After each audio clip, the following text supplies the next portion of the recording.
Midnight in September 1983. A Soviet bunker outside Moscow erupts in alarms. The early warning system reports 5 intercontinental ballistic missiles inbound from the U.S. The man on duty, Stanislav Petrov, has minutes to report the launch. Protocol demands a massive nuclear counterstrike. Instead, guessing the system is malfunctioning, he reports a false alarm. He is right. For 40 years, this was how the world envisioned the Third World War. The doctrine of mutually assured destruction meant global annihilation hung on a single computer glitch or a single button pressed by either Washington or Moscow. The Soviet Union collapsed, and that specific binary standoff dissolved. Yet today, the phrase World War III dominates global headlines and policy briefings all over again.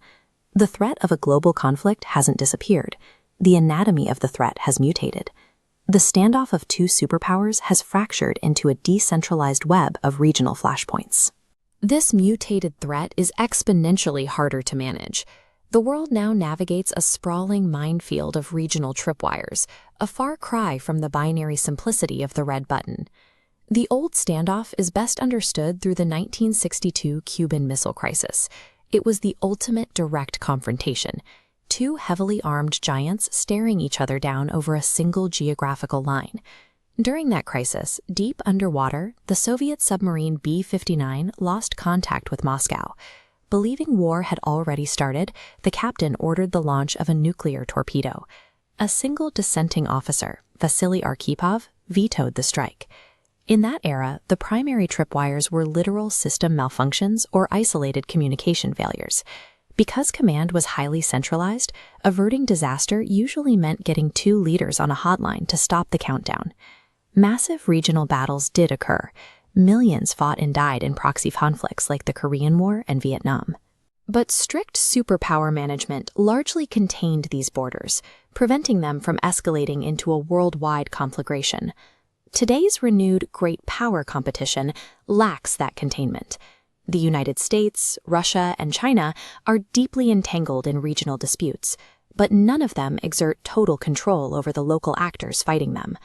The Cold War possessed a bizarre safety net, 2 predictable giants holding the leashes. In today's fractured landscape, that mechanism is gone. You can see this fracturing in the Russo-Ukrainian War. For years, the conflict tested the boundaries of modern proxy warfare, with constant debate over which weapons or targets crossed international red lines. In 2024, the deployment of 10,000 North Korean troops to the Russian border signaled a significant shift. The involvement of an East Asian military elevated a European border dispute into a conflict with a distinctly global character. Shift location. Over in the Pacific, tensions around Taiwan present an even sharper edge. With ongoing military buildups and simulated blockades, defense analysts widely assess the risk of a direct military clash involving the U.S. and China peaking by 2027.